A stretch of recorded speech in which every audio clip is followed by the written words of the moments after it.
Bueno, acá nos encontramos en un experimento interdisciplinario entre las materias de historia de tercer año y de literatura de cuarto año de la escuela de reingreso.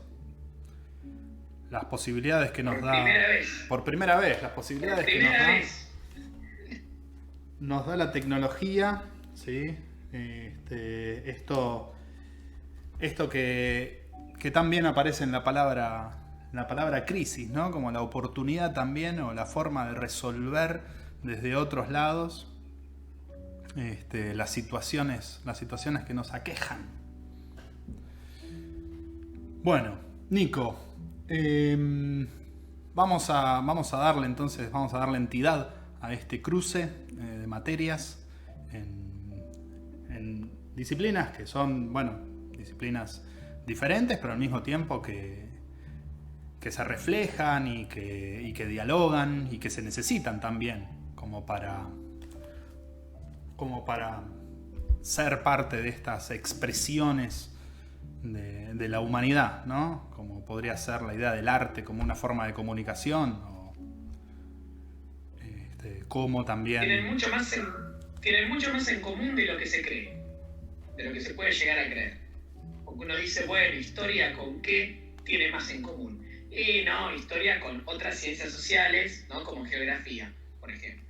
O como en nuestro caso, formación ética y ciudadana.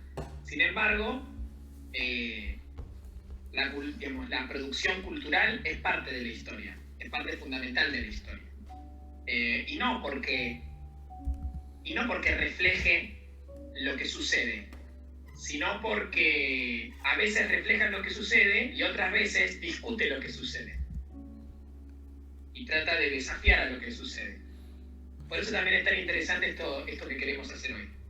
Sí, sí, es también, más allá de las ganas de trabajar juntos, también las posibilidades que nos dan como forma de criticar y de pensar alternativas, de pensar, no solamente de pensar lo que no es posible, ¿no? Algo muy propio de la literatura, sino habitar lo que no es posible, ¿no? Habitar lo imposible, que es la posibilidad justamente de no bajar la cabeza y de no tomar las cosas que vienen socialmente como elementos dados y que no son posibles de ser cambiados, que no sean, este, que sea justamente algo que no es que lo construimos nosotros como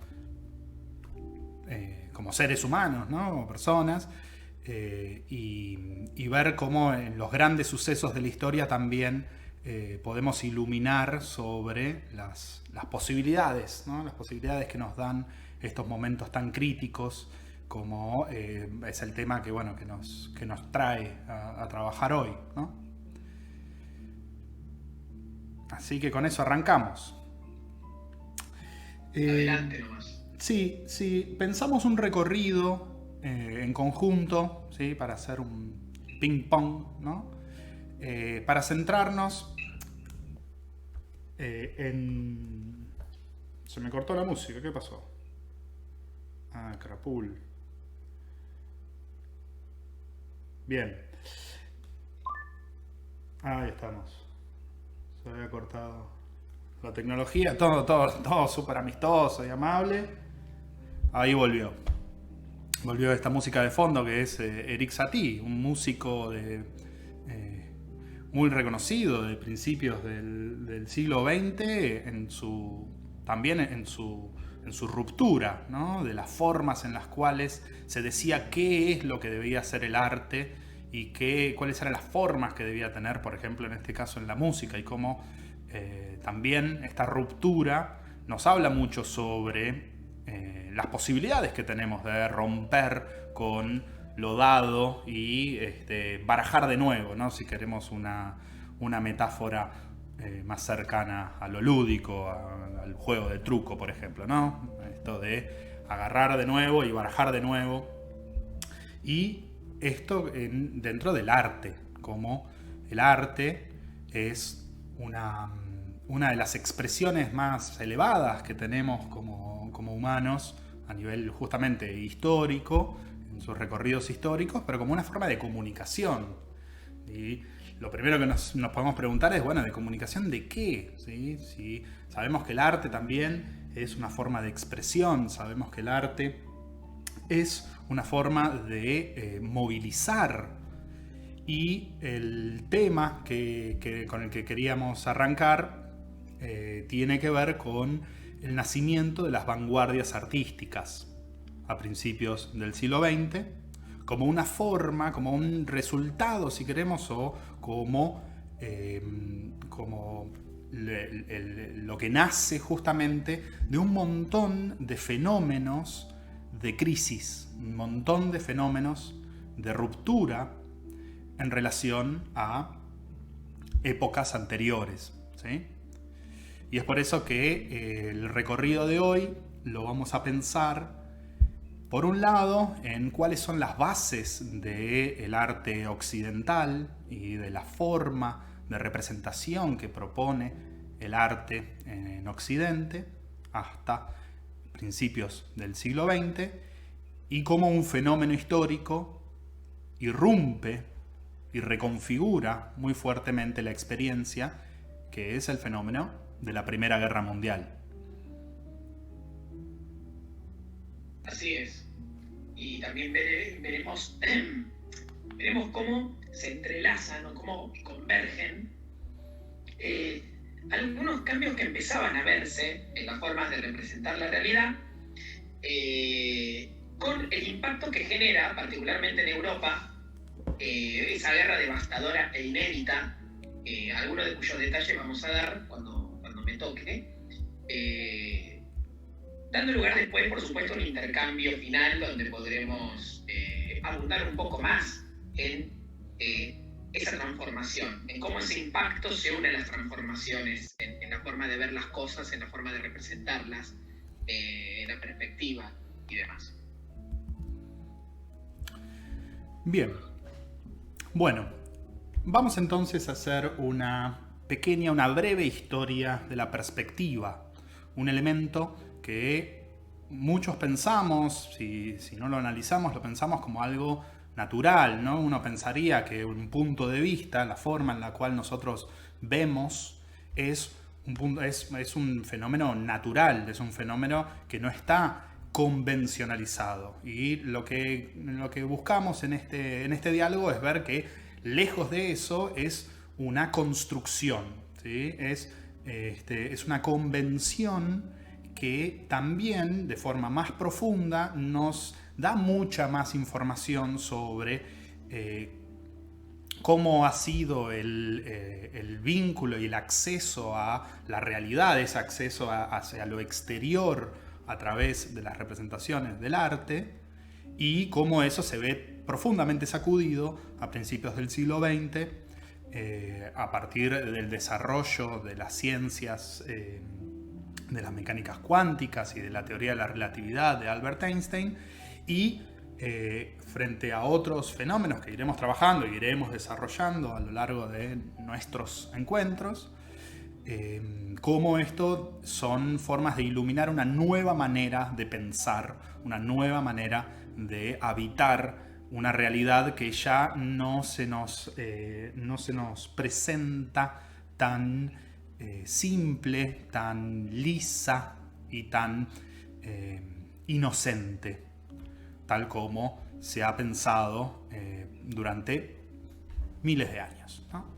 Para eso quería empezar con un relato que es un relato mítico sobre el origen de la representación en el arte occidental, ¿sí? Ustedes saben que los griegos en la cultura clásica tenían diferentes disciplinas deportivas. Por un lado, las conocemos porque a fines del siglo XIX han vuelto a funcionar, han vuelto a actuar a nivel mundial, que son los Juegos Olímpicos, una forma también de generar vínculos a nivel de la humanidad misma en las competencias deportivas, pero no es mi punto hablar de los Juegos Olímpicos, sino hablar también de otros tipos de juegos que realizaban los griegos, ¿sí? No solamente en competencias deportivas, como podrían ser el lanzamiento de disco, el lanzamiento de jabalina o las carreras de áurigas, que eran tan características de los Juegos Olímpicos clásicos.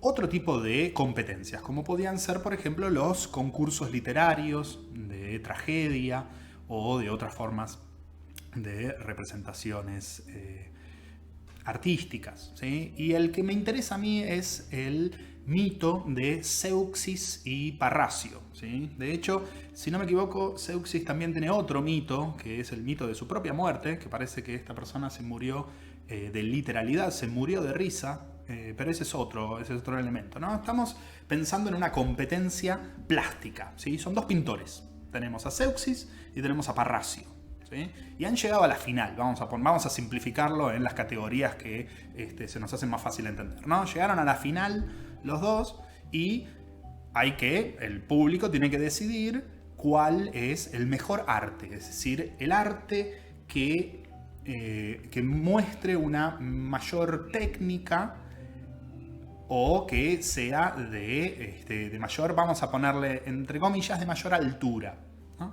Entonces, estos dos pintores tenían, atrás suyo, tenían sus cuadros, y sus cuadros estaban tapados por telones, ¿sí? Por unos telones bordeaux, de color bordeaux. Entonces el primero abre el telón de su obra y lo que se puede ver de una manera muy bella, ¿no? Piénsenlo como un relato mítico también, es una gran parra con racimos de uva muy jugosos y muy tentadores. Se impresiona al público frente a esa obra, pero eso no es lo más llamativo. Lo más llamativo es que un pajarito que andaba por ahí ve también esta obra y va derecho hasta la obra y ¡pum!, se la pone contra el cuadro, ¿no? Como este pajarito no reconoció justamente en la obra de arte una diferencia con la naturaleza. Veía justamente una imitación de la naturaleza, una imitación justamente como la representación, y al no poder distinguirlo de la naturaleza misma, ¡pum!, se dio un terrible palo contra el cuadro. Todo el público aplaude porque dice, si la naturaleza misma no pudo encontrar una diferencia entre el arte y sí misma, entonces significa que este arte tiene esta altura que les mencionaba, que tenía que ver con la capacidad de representación, ¿sí? Es tan perfecto este arte que la naturaleza misma no puede distinguirlo de la realidad o de la naturaleza, ¿no? De sí misma. Ya todos dieron por cerrada la competencia, ¿sí? Y el otro estaba ahí callado, tranquilito, ¿sí? Hasta que en un momento le dicen, bueno, está, para hacer honor a la competencia, por lo menos mostranos tu obra, ¿sí? Porque ya había dicho, el otro dijo, yo ya considero que yo debo ser el ganador, porque si la naturaleza misma no puede diferenciar el arte o sea, mi arte de la realidad, es porque mi arte es la mejor, punto y aparte. Y eso era lo que creía también el público, justamente muy motivado y muy movilizado por lo que acababa de ver. Entonces, el otro, cuando le dicen, bueno, por lo menos abrí el telón y mostranos, seguramente debe haber sido muy bueno, porque vos llegaste hasta la final, entonces malo no va a ser, pero digo, no hay chances de que ganes. Entonces el otro dice, yo considero que soy el ganador, dice, frente al estupor del público, porque lo que yo pinté fue un telón bordeaux. ¿Y qué nos dice eso entonces? ¿Qué pensás, Nico? ¿Qué nos dice?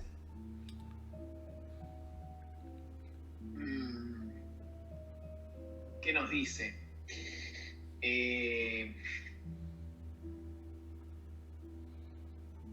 Bueno, ahí está la representación de la realidad, pero también están los artificios, ¿no? Está la representación, claro, porque está la representación de la realidad, que trata de imitar la realidad, y está la representación de la realidad que trata de engañar, que trata de generar un engaño, un artificio con respecto a la realidad. Que eso siempre es un problema, bueno, un problema. Es una cuestión de debate en todas las artes, ¿no? En el teatro también pasa mucho esto de que, bueno, dentro de esta discusión alrededor de ¿qué hacemos? ¿Tratamos de ser fieles a la realidad o nos hacemos cargo de que esto es un simulacro? O sea, o mejor dicho, de que esto es una representación. Ahora, dentro de los que defienden la cuestión de la representación, digamos, de que efectivamente es una representación que no tiene que tener pretensiones de ser fiel a la realidad, están los que entienden que eso tiene una nobleza, y están los que entienden que no hay nobleza, que lo que hay es simulacro, y que la cuestión es la ilusión. Ahí va. El objetivo es la ilusión, ¿no? Uno que, extendiendo el concepto de arte, uno lo puede ver en la magia y todo eso, la cuestión de, bueno, pero el engaño es la gracia, la ilusión es la gracia. De alguna manera, a mí me hace acordar a eso, lo que acabas de contar, ¿no? El remate, el cierre es, bueno, yo lo que hice es una ilusión. Y eso está por arriba de la pretensión de ser totalmente fiel. O sea, se hace cargo de eso. Buenísimo. Entonces, hay algo que lo que decís que me parece muy bueno, que tiene que ver con la naturaleza de la representación y el hecho de estar frente a un simulacro que simula ser lo que no es. Es decir, que es otra de las formas de pensar a la palabra imitación. La imitación, que es justamente la historia que contaba, tiene que ver con el origen de lo que se llama la imitación o de la mímesis, que es muy importante justamente en todas las artes. No solamente, solamente hablábamos de la plástica, ¿no? Pero si nosotros pensamos el teatro, por ejemplo, el teatro es, como decía Nico, también trayendo al teatro como ejemplo, es una representación de acciones humanas, ¿no? Una representación de algo que, como bien llamaría Shakespeare muchos años más tarde, es o no es, ¿no? Pero bien, entonces, esta es una base como para entender cómo se pensó al arte durante miles de años. Cómo se pensó al arte como una manera de construir estas ilusiones, pero que construirlas de una forma natural, lo más natural posible, aunque justamente sabemos que hay una contradicción entre pensar algo natural y algo construido, un simulacro. Uno de los puntos donde nosotros podemos ver esto es en la perspectiva. La perspectiva, literalmente la palabra perspectiva significa mirar a través de, ¿no? Entonces la perspectiva no es algo que no es solamente mirar, sino que es mirar desde un punto de vista, mirar desde un lugar, ¿sí? Y cómo esto, que parece lo más natural que existe, es una construcción, ¿sí? Y es una construcción que se la debemos, y ahora vamos a mostrar algunas imágenes. Es una construcción que se la debemos entre varios, ¿no? Pero como un punto de partida, a un matemático, astrónomo, filósofo musulmán llamado Abu Ali al-Hasan ibn al-Hasan ibn al-Haytham, también conocido como Alhazen. Menos mal, ¿no? Más fácil. Menos mal. Porque si no, si tenía que repetir ese nombre, se me iba a hacer bastante complicado. Bueno, este pensador, este filósofo, escribe en el año 1028 el Kitab al-Manasir, el libro de la óptica, que estudia la física de la luz, ¿sí? Los fenómenos de la luz y los fenómenos justamente de la óptica, ¿sí? De las perspectivas. Y que gracias a él y gracias a este texto que les decía, el libro de la óptica, se generan muchísimos experimentos de producción visual que culminan en el desarrollo de lo que se llama la perspectiva lineal. La perspectiva, es decir, esto como decíamos, mirar a través de, es una técnica de la pintura. Les voy a mostrar un ejemplo.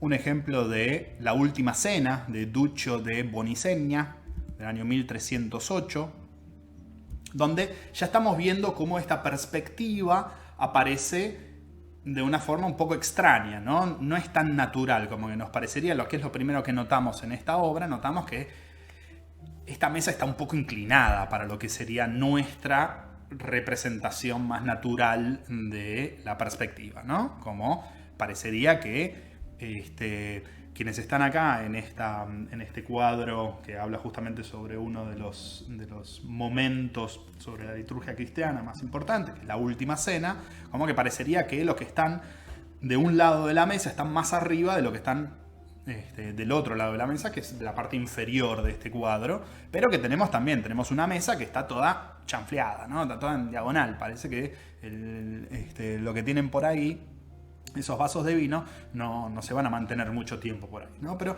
lo que sí nos muestra esta obra es cómo en estos ejercicios de producción visual empieza a aparecer algo que después se va a consolidar.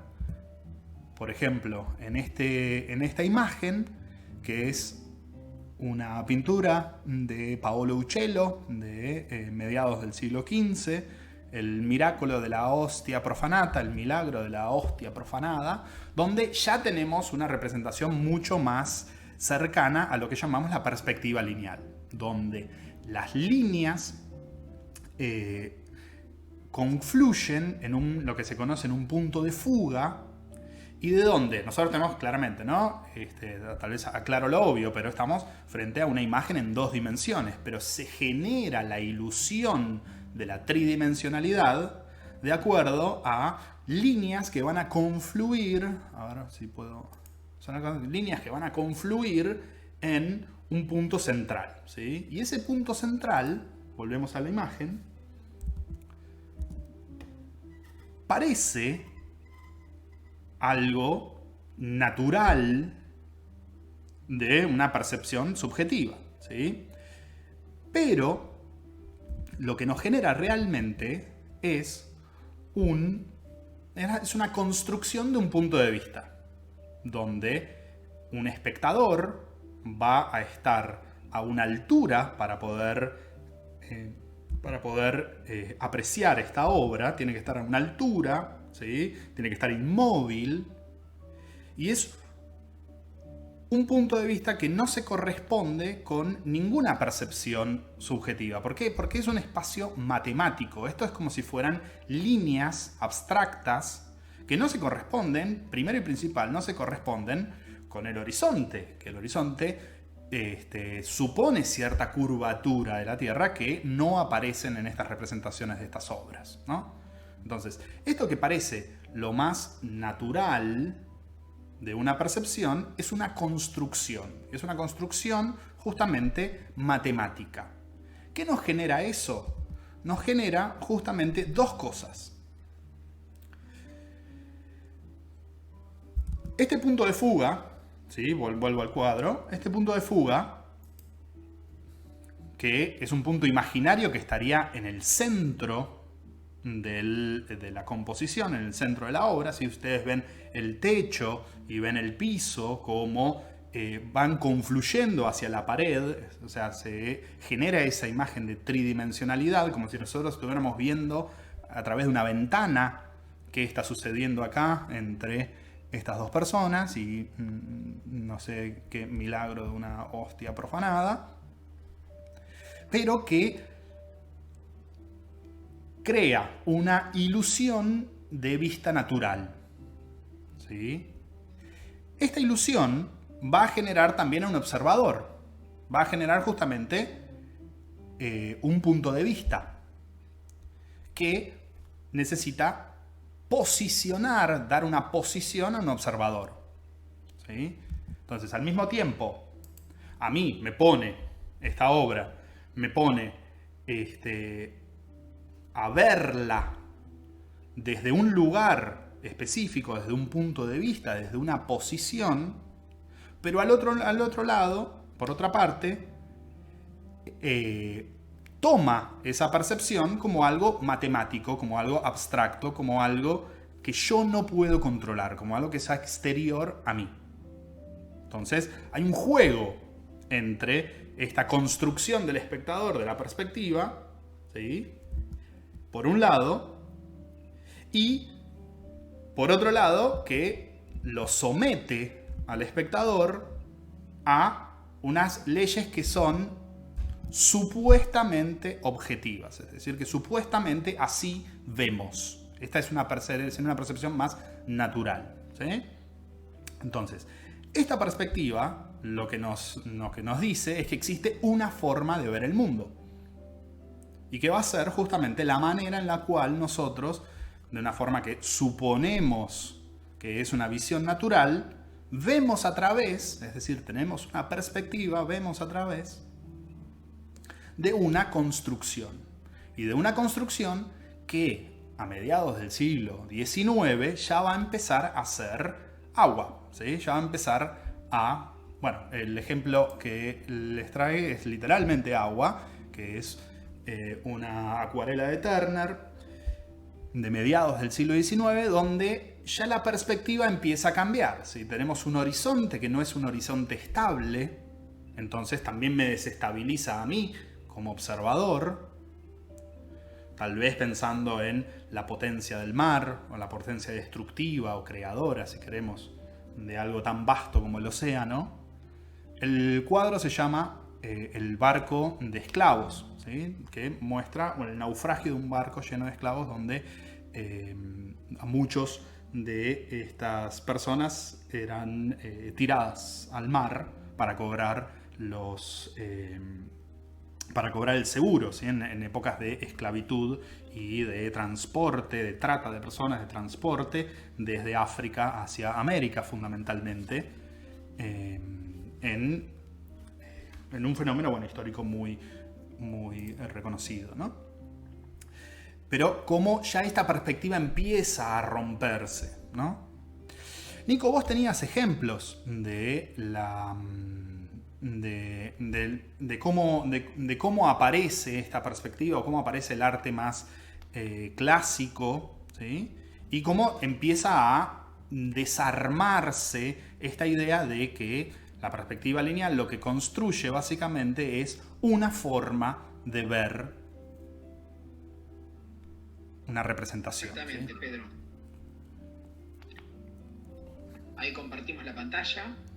Bueno, acá pueden ver, porque Pedro empezó su presentación hablando de un relato de la antigua Grecia. Estamos hablando por poner una fecha o un aproximado, 700, 600, 500 antes de Cristo, año 500, entre 700 y 500 antes de Cristo aproximadamente. Esto que están viendo en la pantalla es de principios del siglo XIX, o sea, 1800, 1810, es decir que prácticamente más de 2000 años después, todavía seguía siendo lo más importante para la inmensa mayoría, casi totalidad de los artistas. En este caso hablamos de pintura, ¿no? Representar la realidad con la mayor fidelidad posible.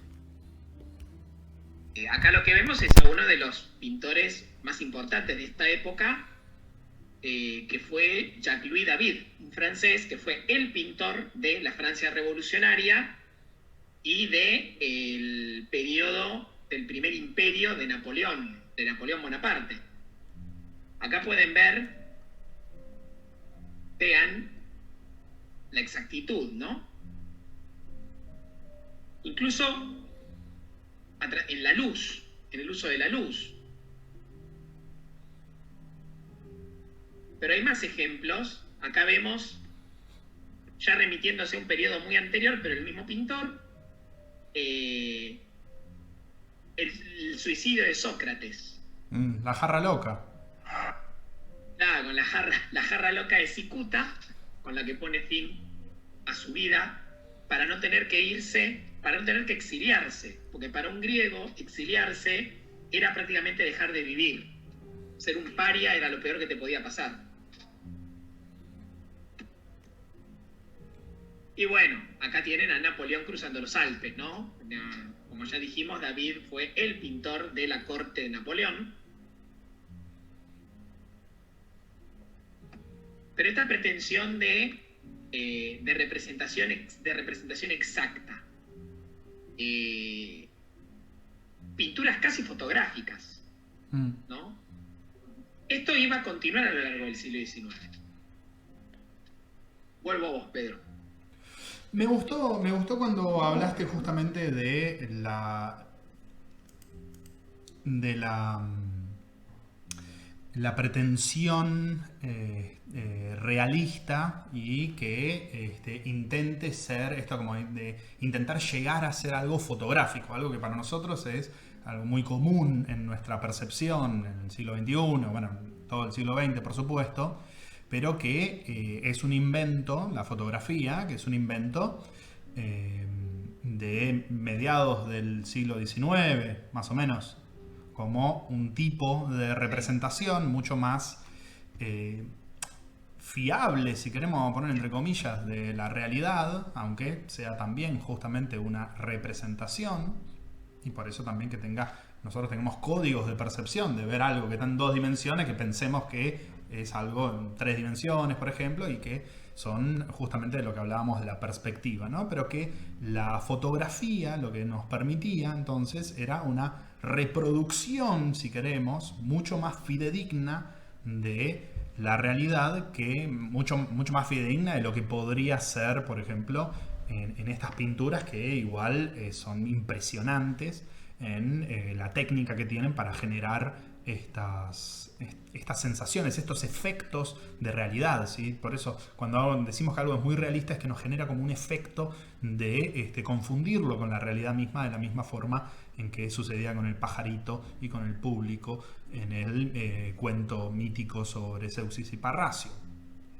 Pero no solamente eso, la fotografía lo que nos permite es este otro acceso, otra representación sobre la realidad, sino también que lo que nos permite la fotografía analógica, y ni hablar que la digital, es la reproducción de esta misma obra. Si yo quería hacer una pintura, la quería pintar 2 veces, no importa qué tan igual yo la realizara, nunca iba a llegar a ser exactamente igual. ¿Sí? De la misma forma que una firma, cuando nosotros firmamos algo, la firma es al mismo tiempo igual a sí misma, en el sentido en que yo cuando firmo no es que firmo todas cosas diferentes, pero también la firma me marca que no pueden ser la misma firma todas las veces, porque yo no puedo hacer exactamente la misma firma 2 veces, ¿no? Pero la fotografía lo que nos permite sí es esto de poder tener esta firma repetida, ¿no? O replicada, ¿sí?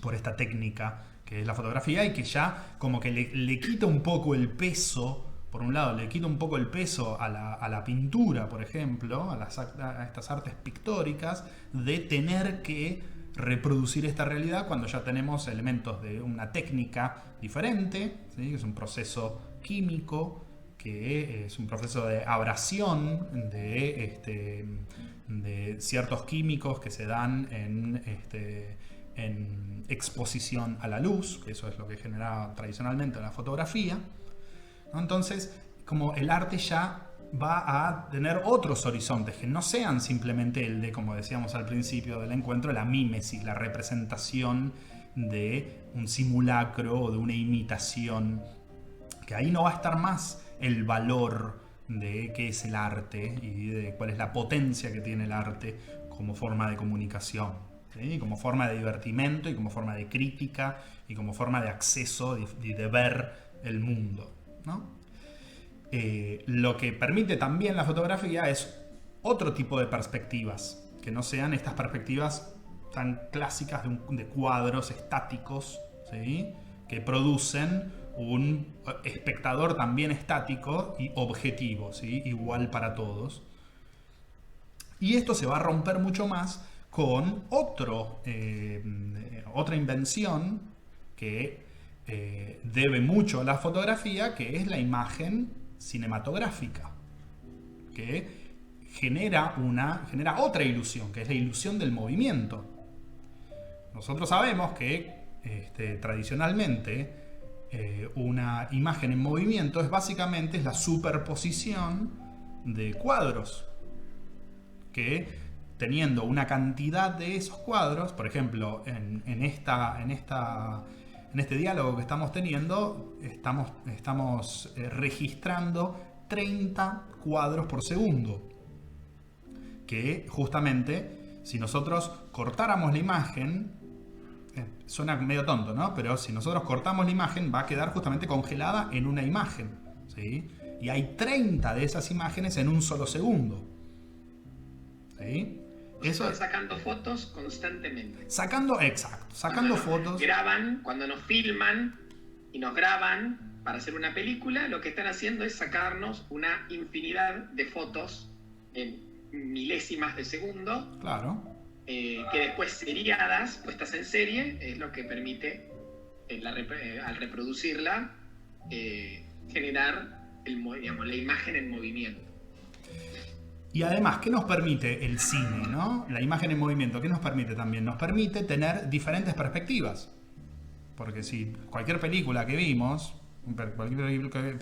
a menos que sea algo específicamente contrario, como una película como sería, no sé, El Arca Rusa, o hablando de la Primera Guerra Mundial, hay una película que se estrenó hace poco que se llama 1917, que está construido como si fuera todo un plano secuencia, una misma toma. Claro, una misma toma, una misma perspectiva, un mismo punto de vista que va siguiendo una historia, pero en general las películas son diferentes. Tenemos un plano y de repente tenemos otro plano y de repente también cortamos, y eso es lo que se llama el montaje. Y el montaje lo que me permite es también empezar a tener otras formas complementarias de pensar la perspectiva, ¿sí? No es una perspectiva estática ya, sino que va a ser justamente una perspectiva desde diferentes puntos de vista, ¿no? Entonces, ¿para qué llevamos esto? Porque vamos a llegar a un principio del siglo XX de una manera muy cargada, justamente, por un lado, por estas otras técnicas, estas otras tecnologías, como la fotografía y el cine, pero también con otros desarrollos de las ciencias naturales, otros desarrollos del conocimiento, del horizonte de ideas. Y ahí es donde entra un personaje súper relevante y súper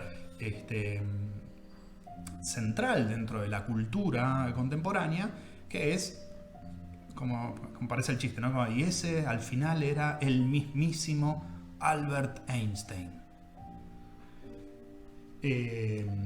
quien desarrolla la teoría de la relatividad. Que bueno, profe de historia, profe de literatura, no creo que le hagamos justicia a la teoría de la relatividad en una explicación, pero podemos intentarlo, al menos. Y la teoría de la relatividad va a ser esto que va a terminar con las categorías absolutas del tiempo y del espacio, ¿no?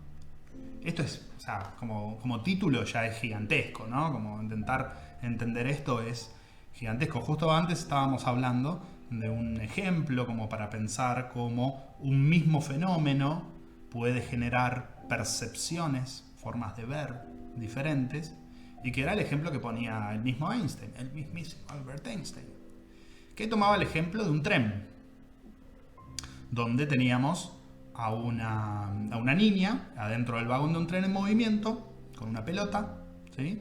Y teníamos a un espectador que estaba en una estación de tren que veía cómo pasaba el tren, ¿sí?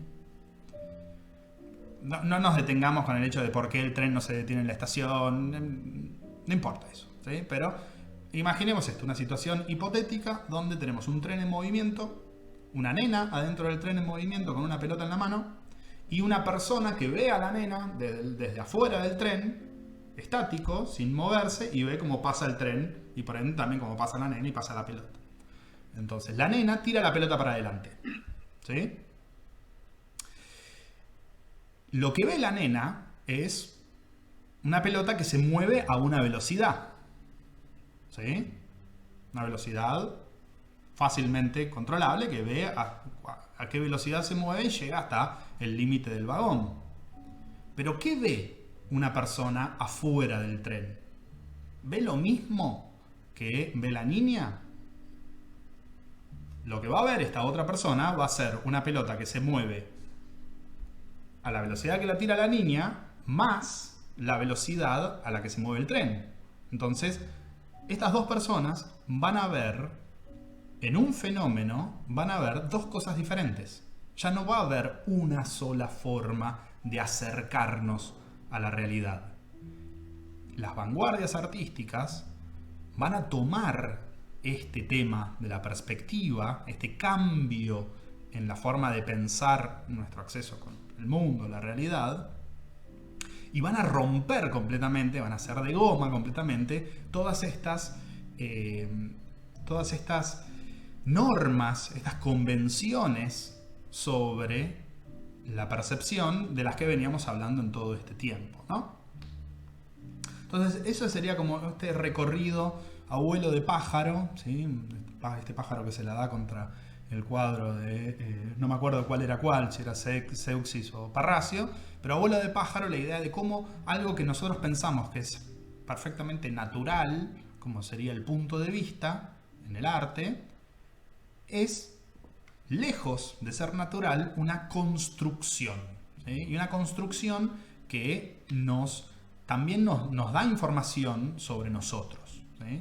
Sobre cómo este tipo de perspectiva tradicional también construía una forma objetiva de pensar la realidad. Y cómo a principios del siglo XX, por un lado, con el tema tanto de la fotografía como el cine, y también los desarrollos en la física y de la mecánica cuántica con Albert Einstein, empieza a romperse esa idea, empieza a cambiar la forma en la cual nosotros percibimos, ¿sí? En la que nosotros le damos sentido a nuestras experiencias y sentido a la realidad y el mundo. El otro elemento, es el elemento, y ahí sí ya le paso la pelota al profesor Ferraro, es otro fenómeno que va a poner en crisis las formas de ver el mundo, las formas de experimentar y de dar sentido a lo que nosotros vivenciamos, ¿sí? Porque nosotros tenemos sensaciones, pero que esas sensaciones se conviertan en una percepción se da porque nosotros ya venimos con mucha información que le da sentido a esa percepción. Si yo digo, por ejemplo, no sé, yo percibo un olor, ¿sí? A menos que sea que lo esté percibiendo por primera vez, yo cuando huelo un olor a, por ejemplo, papas fritas, yo ya le doy sentido a ese olor de acuerdo a mis experiencias y mis valoraciones y al hecho de que tengo las papas fritas, las tengo tipo en un ranking, las tengo muy arriba. Entonces huelo papas fritas y me emociono, para serles honesto, ¿no? Pero ¿eso qué quiere decir? Que algo que yo siento, una sensación, yo le voy a dar un sentido de acuerdo a mis propias experiencias. que no va a ser la misma percepción de alguien que odie las papas fritas. Y que tenga la misma sensación, pero que genere una percepción diferente de la que genero yo. ¿Sí? A mí se me va a hacer agua a la boca y a otra persona se le va a doblar el estómago, ¿no?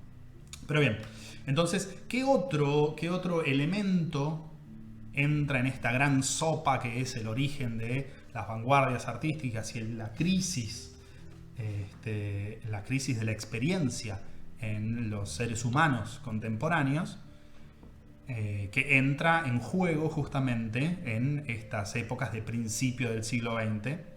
Y mi pregunta hacia Nico es también en qué sentido la Primera Guerra Mundial se vuelve algo tan importante, ¿no? Así que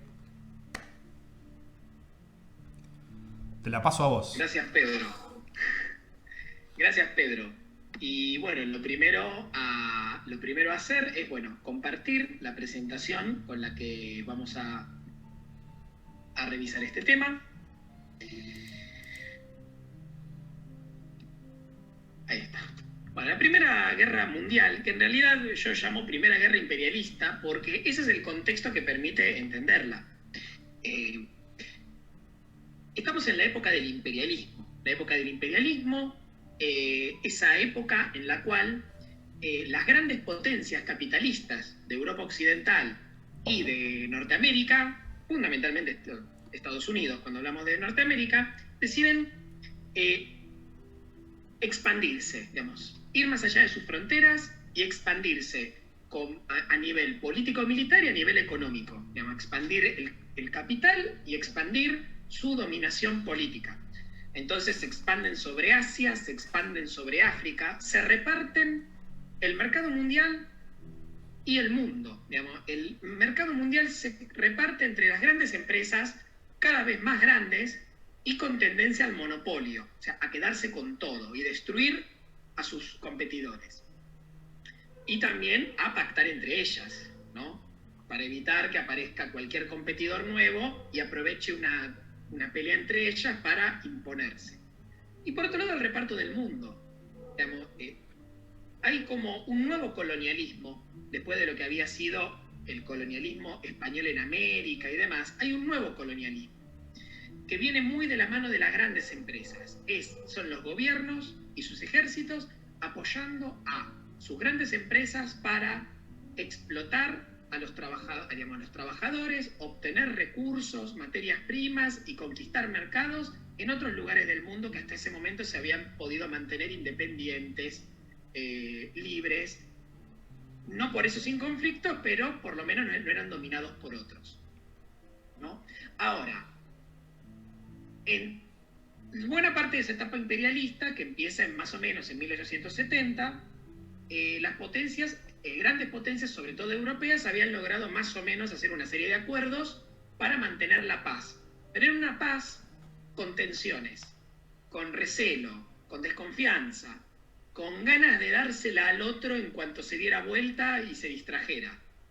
Y eso no podía durar mucho.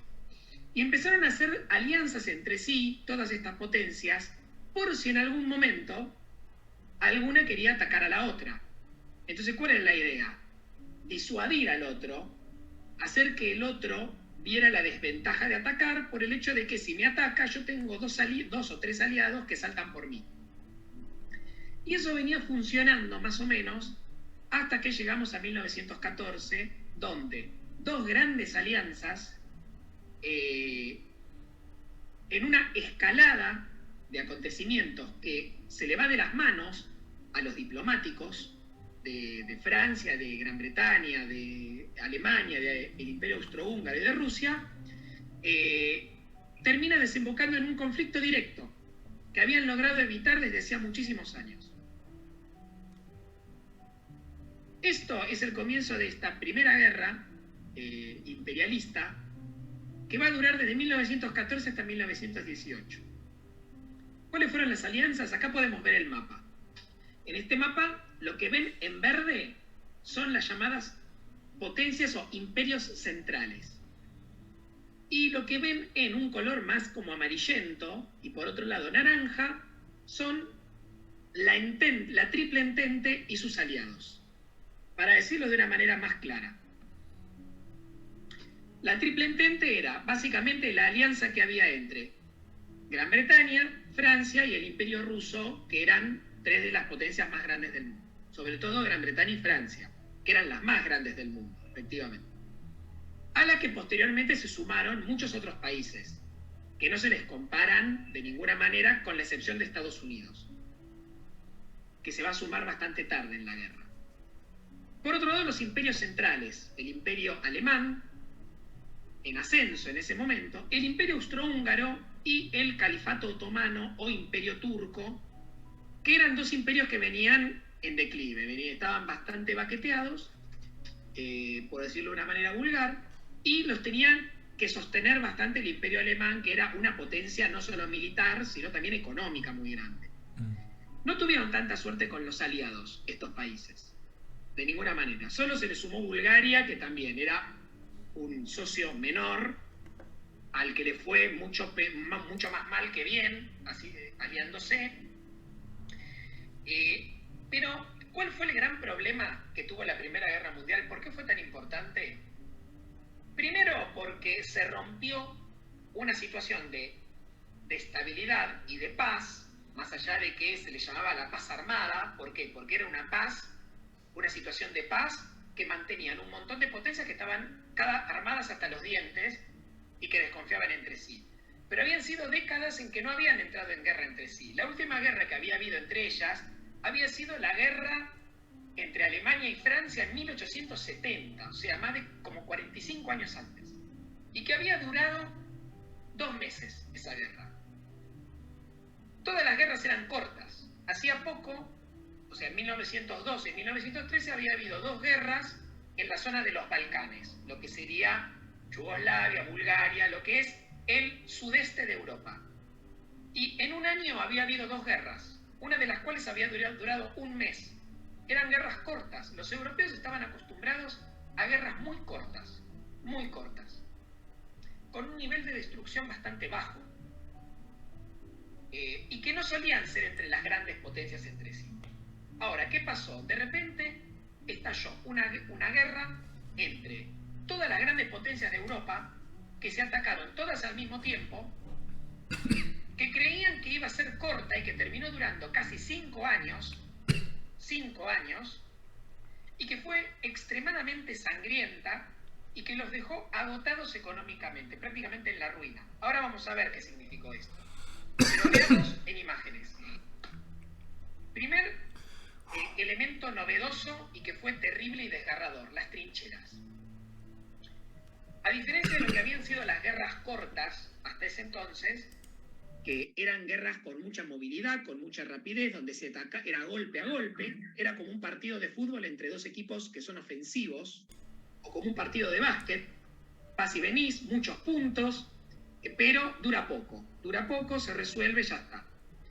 Bueno, en un momento determinado, a estas potencias se les ocurrió cavar zanjas muy profundas, hasta 3 metros, o incluso 4 metros, hacia abajo, con fortificaciones, con alambradas, con nidos de ametralladora, con artillería atrás, a lo largo de kilómetros y kilómetros, y vigilarse, uno enfrente del otro.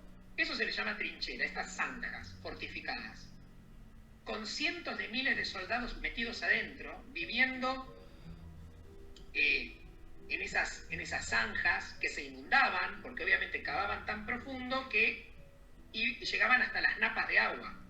Entonces se inundaba, cuando llovía se inundaba peor, estaba lleno de ratas, no había baños, y los tipos tenían que estar ahí meses, años. Esto duró 4 años así. Y cada tanto tenían que salir a atacar. Ahora, bueno, fíjense en esta foto cuáles eran las condiciones en las que estaban. Pero eso, había algo todavía peor. Perdón, uno antes. Ahí. Fíjense la profundidad, ¿no? Tenían casi el doble del tamaño de una persona. Ahora, había algo peor, que era el hecho de que en algún momento había que salir a atacar. ¿Y el ataque cómo era? Frontal.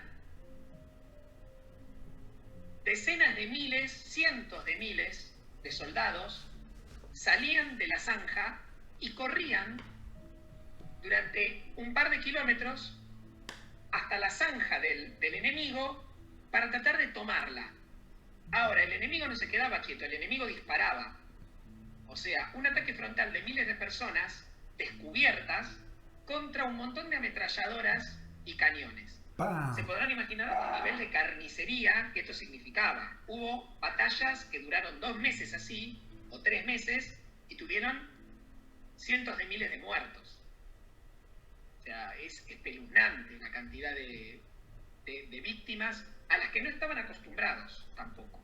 Digamos, que hubiera ataques así y que las batallas duraran tanto y que hubiera tantos muertos y heridos, no era tan común en las guerras hasta ese momento.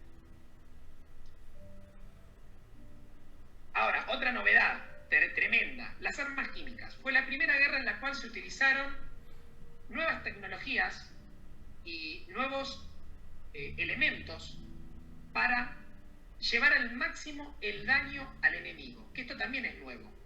Antes la guerra era como un duelo, donde la cuestión era desarmar al rival, vencerlo, pero minimizando la destrucción. Ahora, en la Primera Guerra Mundial, en un momento determinado, la cuestión era una competencia por ver quién le hacía más daño al otro. Y para eso empiezan las ideas, ¿no? Las novedades. Y ahí la ciencia y la tecnología, que en el siglo XIX fueron como las nuevas diosas, que nos iban a garantizar que el futuro iba a ser maravilloso, que íbamos a progresar para siempre, que iba a haber bienestar y que no íbamos a dejar de ver nunca las maravillas que tenían para nosotros. De repente la ciencia y la tecnología se puso al servicio de la destrucción más absoluta y horrorosa. Las primeras armas químicas fueron los gases tóxicos, el gas mostaza.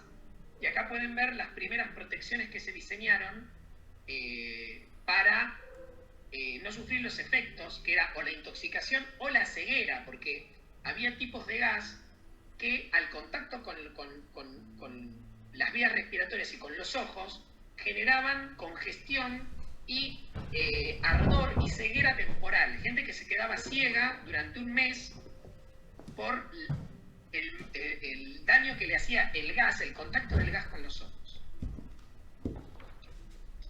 Acá tienen a los ciegos. Gente afectada por el gas. Eran ciegos temporalmente, pero igual te la regala quedarte ciego en medio del campo de batalla por algo que está en el aire. Es el pánico absoluto. Y los muertos, ¿no? En esas ofensivas mortales de miles de tipos que atacaban a lo largo del campo, tenían que atravesar, claro, todo tipo de alambradas, de trampas, de fosas, además de la artillería enemiga y la balacera. Muchos quedaban en el camino. Esos cuerpos quedaban días ahí, descomponiéndose. Es el horror. Tremendo. Estoy buscando una referencia de Los lanzallamas de Roberto Arlt, en el cual él tiene una alucinación y se cruza lo llama el gaseado. Sí, con un soldado. Con un soldado en la Primera Guerra. y que la descripción es del género de terror directamente, ¿no? Del más visual, ¿no? Bien gore. Ahora, vamos a los números, mientras Pedro busca. La Primera Guerra Mundial supuso un nivel de pérdidas humanas y materiales que nunca antes había habido, o por lo menos hacía siglos que no se daba en Europa. Y que además destruyó la era de optimismo y esperanza y progreso de la segunda mitad del siglo XIX. Pero vamos a ponerle números. ¿Cuáles fueron las pérdidas humanas de la Primera Guerra Mundial o imperialista?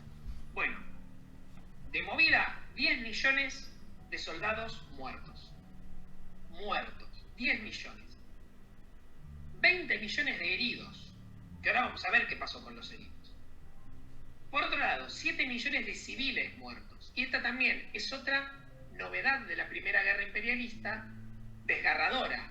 es la primera guerra donde hay una cantidad digamos, de personas que no combatientes tan alta que muere, una cifra tan alta de muertos no combatientes. Claro. 7 millones. Esto incluye a lo que se considera el primer genocidio moderno o primer genocidio del siglo XX. ¿Qué es un genocidio? Es una campaña de persecución y exterminio contra una minoría por parte de un gobierno por cuestiones religiosas, de nacionalidad, o raciales o étnicas.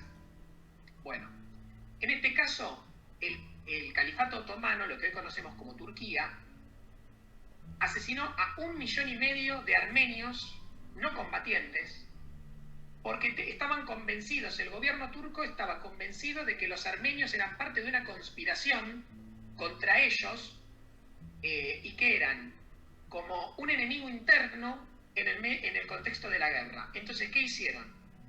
Los separaron del resto de la sociedad y empezaron a exterminarlos hasta llegar a 1,5 millones de muertos. Este es el primer gran genocidio del siglo XX. Tremendo, Armenia. Antes incluso del genocidio judío que cometieron los nazis en 1940. Y esto también incluye a 700.000 alemanes que murieron en el invierno de 1916 y 17 de hambre por el bloqueo naval británico a Alemania. O sea, 700.000 alemanes muertos de hambre en un invierno que fue muy crudo, el de 1916. Y estas estimaciones no incluyen a los 40 millones de muertos por la pandemia de gripe de 1918, justamente que estamos en un momento de pandemia de gripe. Bueno, hubo una gripe en 1918 que se cobró aproximadamente 40 millones de vidas, 40 millones de muertos de gripe, y el principal factor de transmisión de la enfermedad, de contagio, fue los ejércitos que iban y venían. Además de los problemas de nutrición y las enfermedades y el debilitamiento físico de la población y de los soldados como consecuencia de la guerra. O sea, la guerra potenció a este virus y lo convirtió en el virus más devastador del siglo XX. No hubo una epidemia más letal en todo el siglo XX. Ni siquiera el SIDA mató tanta gente en tan poco tiempo. Te hago una preguntita. Decime. Entonces, un par de ideas.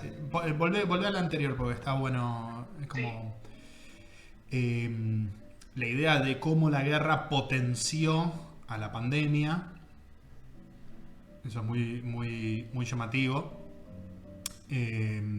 Como también cuando hablamos del genocidio armenio, también por situaciones de hambruna, digo, cómo, o sea, lo que significa, ¿no? 1,5 millones de asesinatos que en muchos casos son por justamente inanición, por cortar los canales logísticos que hacen que 1,5 millones de personas puedan alimentarse todos los días.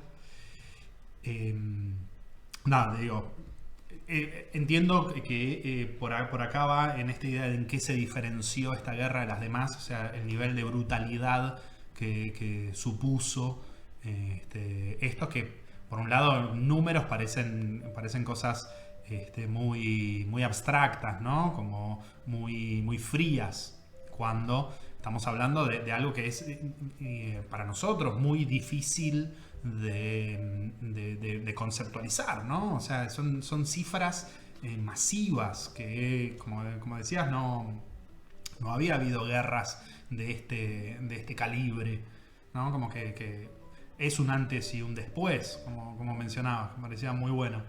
Tengo acá, encontré el pedacito porque me llamaba la atención lo que decía sobre los heridos, ¿no? Y sobre las guerras químicas. Esto es un relato ficcional, en este caso imaginario, entre un personaje de una novela llamada Los lanzallamas, la continuación de Los Siete Locos, estas dos novelas de Roberto Arlt, donde el personaje principal en una alucinación se encuentra con un gaseado, ¿sí? Entonces Si me permitís, les leo el párrafo, ¿no? Decía: nosotros usamos al principio el fosgeno. Después lo dejamos por el sulfuro de etilo biclorado. A pocos días de transcurrido el combate, las carnes de los gaseados se rajaban como las de los leprosos. También empleábamos clorosulfonato de etilo, más cáustico que el fuego. Los hombres tocados por el gas parecían haber bebido ácido nítrico. Las lenguas se les ponía gruesa como la de un elefante, las entrañas se les consumían como si estuvieran disecándose en el bicloruro de mercurio. Para variar el juego, los otros introdujeron la cloroacetona. Me acuerdo de un hombre nuestro a quien se le rompieron los cristales de la careta, ¿sí? Los cristales, esos cristales de careta que estabas mencionando, que habías mostrado. A las 24 horas tenía los ojos más rojos que hígados. Era, en verdad, un espectáculo triste y extraño el semblante amarillo de aquel hombre con 2 hígados rojos fuera de sus órbitas que emanaban interminables torrentes de lágrimas y sangre. Inútil era ponerle compresas de yema de huevo en los ojos. Sus desaparecidas pupilas lloraban ríos de lágrimas. Cuando llegó al lazareto de la retaguardia, cuando llegó al lugar donde lo podían asistir de forma médica, estaba absolutamente ciego, ¿no? Como un pequeño ejemplo de esto, que eran, además, es una nube de repente que tal vez te abarca a 60.000 personas al mismo tiempo. La aberración, ¿no? Recordemos de qué año es este libro. Este libro es de la década del 20. Sí, fresquita. O sea, 1926 más o menos. O sea, sí. Estamos hablando de 1918, 1926, también para empezar a ver esto de el impacto que tiene en la cultura. Es un libro escrito en 1926, acá en Argentina, que estaba lejísimo de Europa, y sin embargo, hasta acá llegó el testimonio, las imágenes, la repercusión de lo que fue este conflicto. Algunos todavía escribían, incluso algunos escritores argentinos de este lugar perdido del mundo, escribían acerca de lo que fue esta gran masacre, esta guerra civil de los europeos, ¿no? Como le dijeron algunos. Pero más acerca de la barbarie. Los heridos los que quedaron heridos, digamos, no la sacaron barata. Sí, sobrevivieron, pero tuvieron que cargar con terribles consecuencias, porque tengamos en cuenta que la medicina no había avanzado en lo que era la reconstrucción de una herida, como lo que podemos ver en la actualidad. Pero, por ejemplo, los heridos tuvieron que cargar con la adicción a analgésicos, como por ejemplo la morfina, que es inyectable. O sea, se hacían adictos a la morfina para poder aguantar el dolor, y cuando se habían recuperado, resulta que eran adictos a esa droga. Millones de adictos a esa droga. Discapacidad por pérdida de brazos y piernas. No había prótesis ortopédicas como las que tenemos hoy, de ninguna manera, ni cerca. Mutilaciones faciales espantosas, enfermedades crónicas y estrés postraumático, por supuesto. Y para que veamos algunos ejemplos. A esto nos referimos cuando hablamos de las mutilaciones. Esto es real, ¿eh? Esto no son figuras de cera, no está retocado digitalmente. Estos son veteranos de la Primera Guerra Mundial. Impresionante.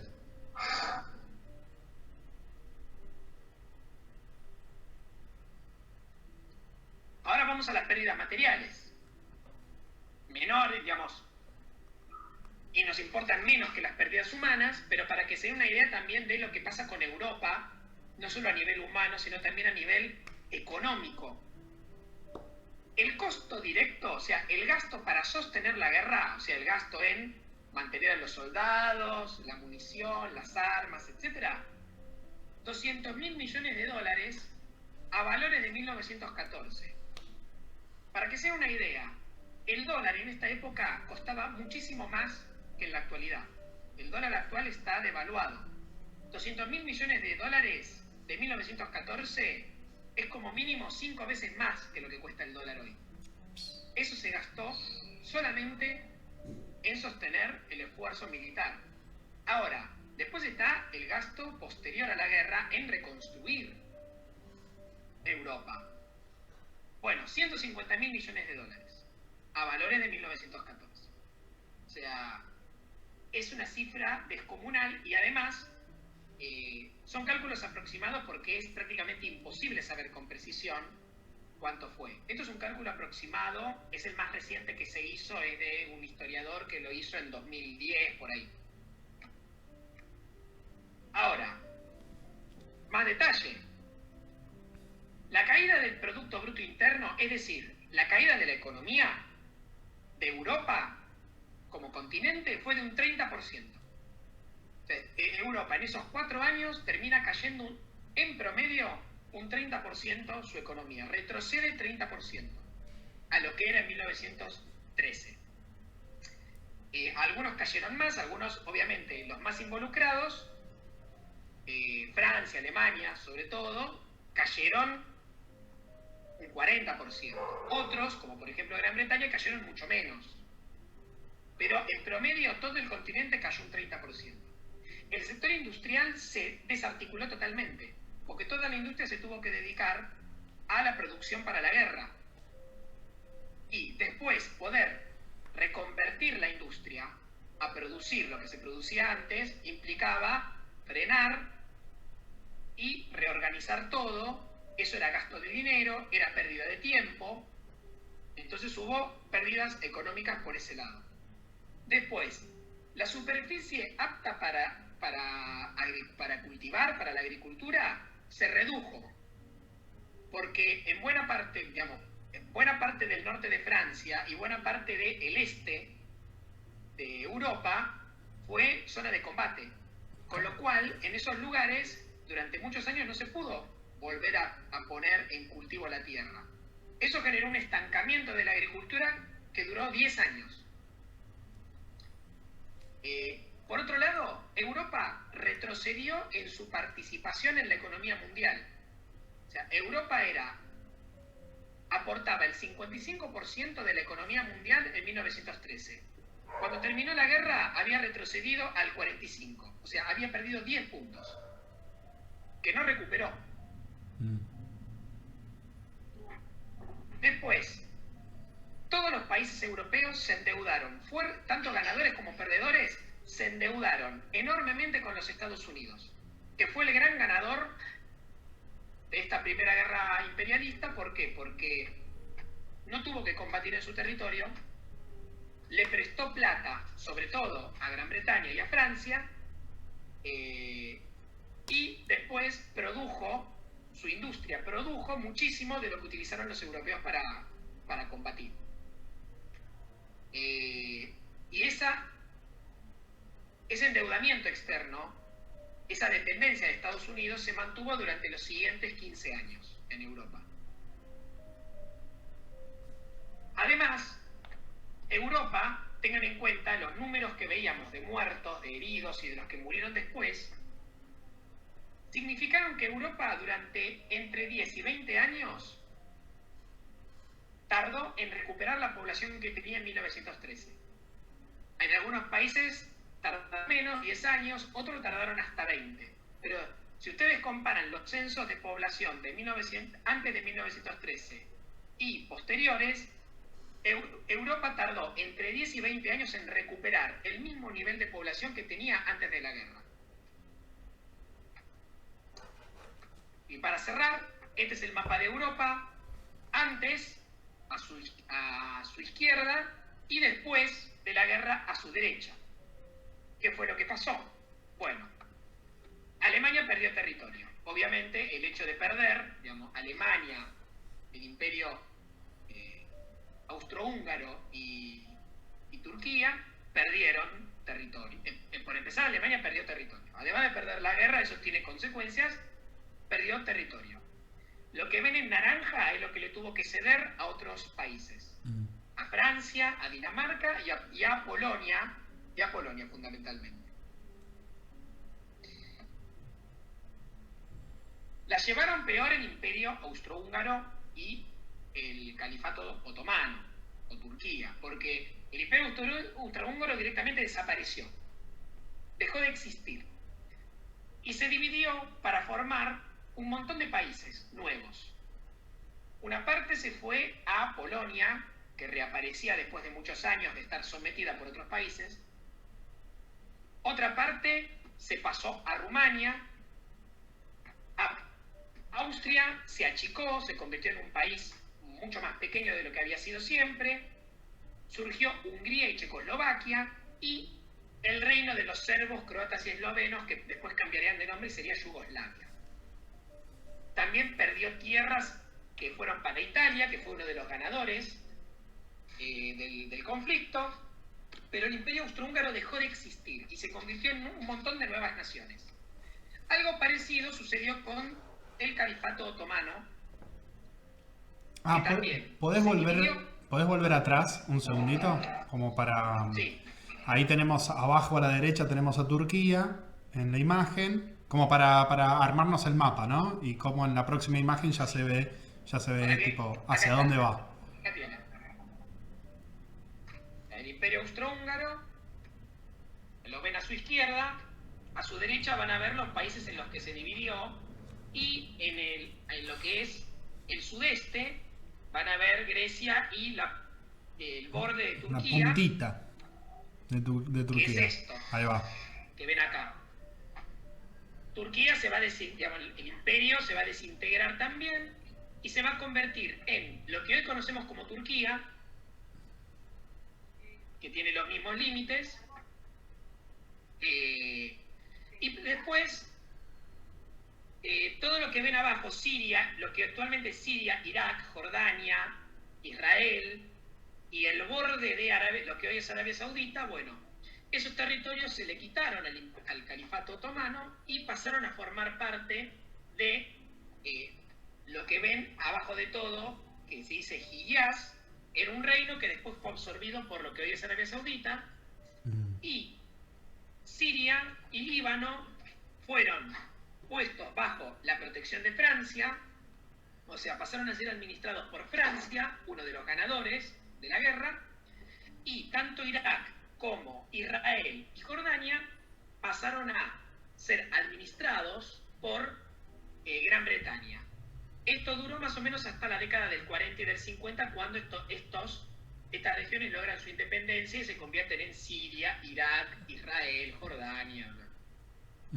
Bueno, con eso termino mi parte en lo que hace a lo que fue la Primera Guerra Imperialista o Primera Guerra Mundial. Y entonces, a ver, uniendo las que fueran las dos partes de este encuentro, ¿no?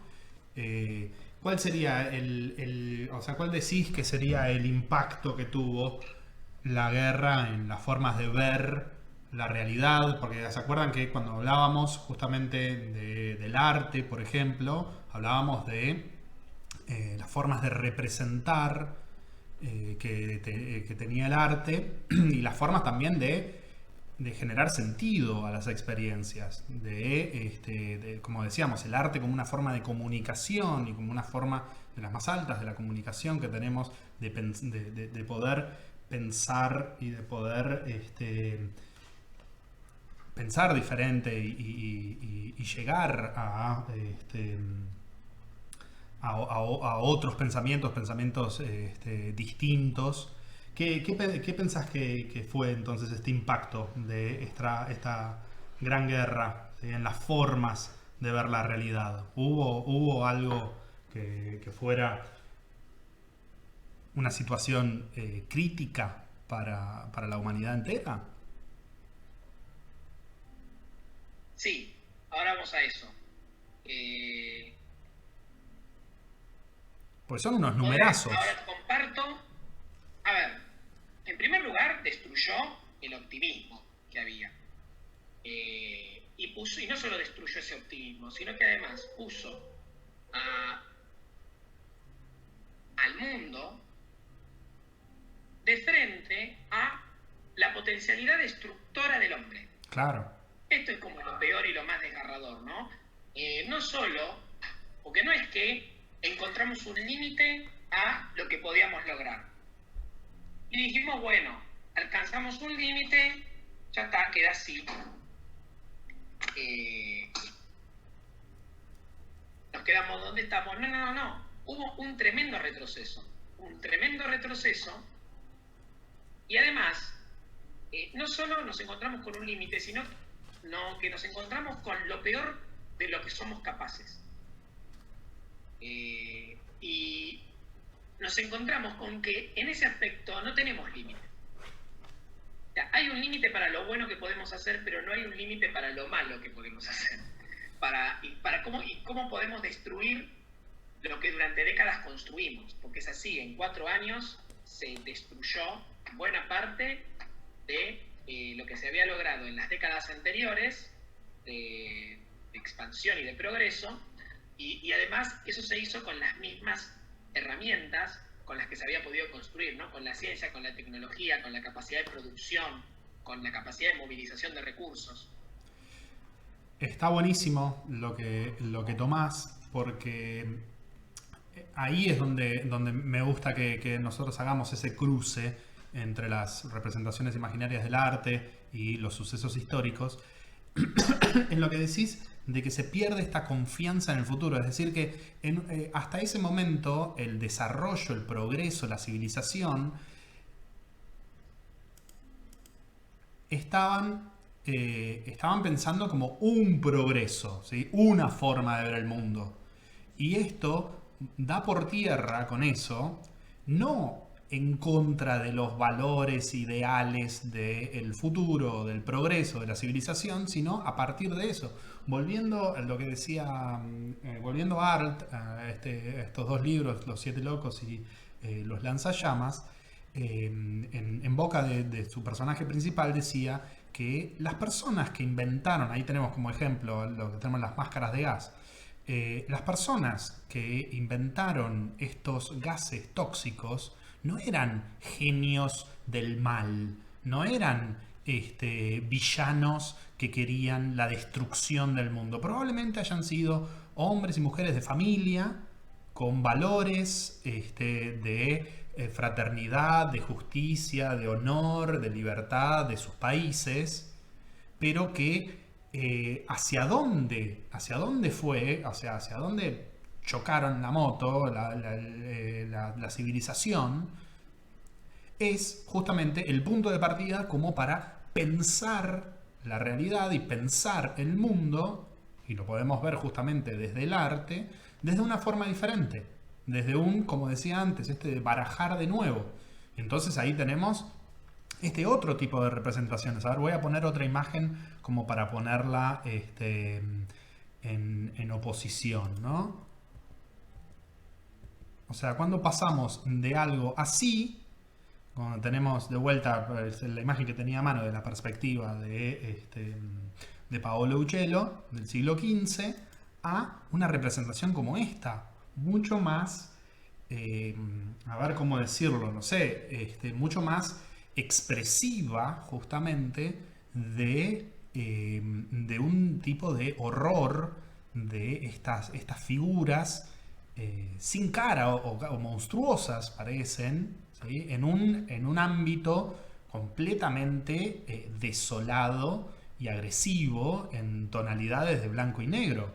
¿No hay? O sea, el cuadro en sí está en blanco y negro, pero también la ausencia de color en esta obra nos da la pauta, nos está diciendo algo. Que no haya color en esta obra nos está diciendo que el tipo de realidad de esta guerra, por ejemplo, en una lectura que podemos hacer, el tipo de realidad que nos presenta esta guerra es una realidad corrida, ¿sí? Ya no vista de la misma forma en que se podría ver con una representación fotográfica o como si fuera una sola forma de ver el mundo. Este cuadro de Otto Dix está cruzado por la angustia. Igual me parece un buen punto de partida, ¿sí? Para pensar nuestro próximo encuentro. ¿Te parece, Nico? Porque de esta gran, decíamos, sopa de cosas, donde la Primera Guerra Mundial es algo donde se pone en crisis todo, ¿sí? Se pone en crisis el valor de la nación, el valor de, le decíamos, los grandes discursos empiezan a perder sentido, porque esta guerra, como decía el profe, es un quiebre, es un antes y un después en la experiencia de la guerra, pero también en la experiencia vital de las personas. Piensen en los cientos de miles de personas que mueren por hambrunas, por ejemplo, y que no son catástrofes naturales en sí, sino que incluso las catástrofes naturales, como bien marcaba el profe, son potenciadas hacia niveles de horror inusitados, como podía ser la pandemia de la gripe española, o un invierno muy crudo que, potenciado con esto, cambia completamente el horizonte de hacia dónde vamos, o sea, cómo nos pensamos como humanidad. Nos podemos pensar con una sola forma de ver el mundo y de ver el futuro, y lo que acabamos de ver fue algo que es algo que nos pone muy en crisis, ¿no? Y de esta crisis nacen justamente nuevas formas artísticas, nuevas formas de pensar, nuevas formas de ver el mundo y la realidad, o de generar discursos a partir de la realidad, que ya no dependan directamente justamente de una representación donde yo esté imitando a una realidad, donde esta realidad ya se me escapa a mí y lo que yo voy a hacer.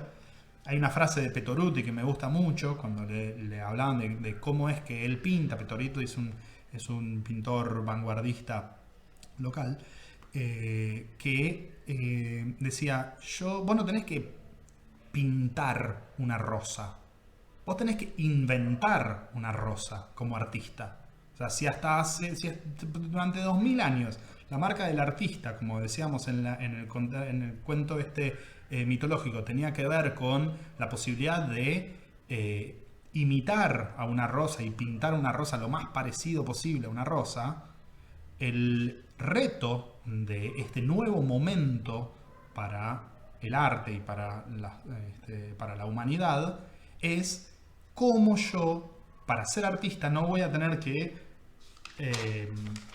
copiar algo de la realidad, imitar algo de la realidad, sino que yo voy a tener, como dice Petoruti, que inventar. Voy a tener que generar nuevos discursos y nuevas formas de ver y de darle sentido a una nueva experiencia, ¿no? Y eso es de donde nacen justamente las vanguardias artísticas de las que vamos a trabajar en nuestro próximo encuentro, ¿no? Pero bien, ya me parece que tenemos un material contundente de hora y media de clases. Deben estar apasionados nuestros estudiantes siguiendo el minuto a minuto, el segundo a segundo, el cuadro a cuadro de este encuentro. Pero ni habla, faltaba más. Ya puedo sentir el entusiasmo a través el entusiasmo por venir detrás de la pantalla, Pedro. Sí. Pero es cierto lo que vos decís, esto de que... ¿Y por qué elegimos también la Primera Guerra Mundial? No es simplemente, no es una cuestión de coincidencia en el tiempo. No es que simplemente pasó al mismo tiempo que aparecen estas vanguardias. Es que a veces es una experiencia extremadamente traumática que lleva al límite las posibilidades del hombre, de la humanidad. Es ese tipo de experiencia la que nos obliga a encontrar otra forma de representar, otra forma de expresarnos, otra forma de decir lo que simplemente con una imagen no alcanza a decir.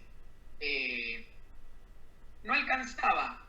Ya, los que vivieron ese horror, entre quienes se contaban muchos artistas, porque muchos artistas y muchos pintores alemanes, por ejemplo, que eran muy jóvenes además, corrieron entusiasmados a enlistarse para ir a combatir, y cuando llegaron a la trinchera se dieron cuenta de lo que era, y después empezaron a pintar cosas como estas, ¿no? ¿Este también? ¿Este quién es?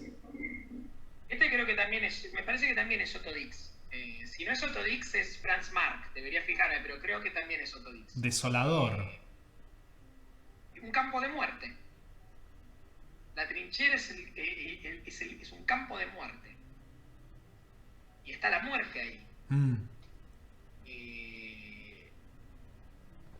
Pero a ellos no les alcanzaba con mostrar una foto y decir la guerra fue así. Había un montón de sentimientos que surgían a partir de la vivencia, que no alcanzaba que no alcanzaban a expresarse a través de una foto o a veces a través de las palabras. Hacía falta otra cosa. Hacía falta pintarlo de otra manera, dibujarlo de otra manera, hacer una película que lo explicara de otra manera. Inventarlo, o sea, crearlo, tener la posibilidad de la creación, justamente, que no sea recrearlo, sino esto de inventar las nuevas formas, de darle sentido a algo que se escapa que pone en crisis todo lo que nosotros damos por realidad y visión, etcétera. Buenísimo, che. Vamos a seguirlo entonces. ¿La seguimos? Dale. Bueno. Esto ha sido un encuentro muy afortunado. Sigámoslo. Bueno. Ya lo mejoraremos incluso a nivel técnico. Vamos a ver que haya salido bien y a mejorarle lo que haya que mejorar en lo que es la presentación. ¿Sí? Vamos a cruzar los dedos y esperar que se escuche bien, que se vea bien y que sea algo que les traiga también a los estudiantes y las estudiantes muchas más cosas, más que certezas, más que respuestas, que nos generen nuevas preguntas, ¿sí? A las cosas que damos por sentado, a las cosas que tomamos simplemente de una manera que ya vamos a tirar por tierra, que es esta forma natural de ver las cosas, ¿no? Que son todos procesos históricos, ¿sí? Que es, al ser procesos históricos y culturales, es algo que hermana, une, cruza las disciplinas tanto de la historia como de la literatura, y en esa inspiración, en ese deseo, nosotros planteamos entonces este encuentro. Bueno, Nico, placer como siempre. Bueno, Pedro, igualmente. Y bueno, nos encontramos para la segunda parte. Dale, a ver, así, chocamos la mano. Vamos. Bueno. Ahí estamos. Bueno, nos estamos viendo. Chau. Nos vemos.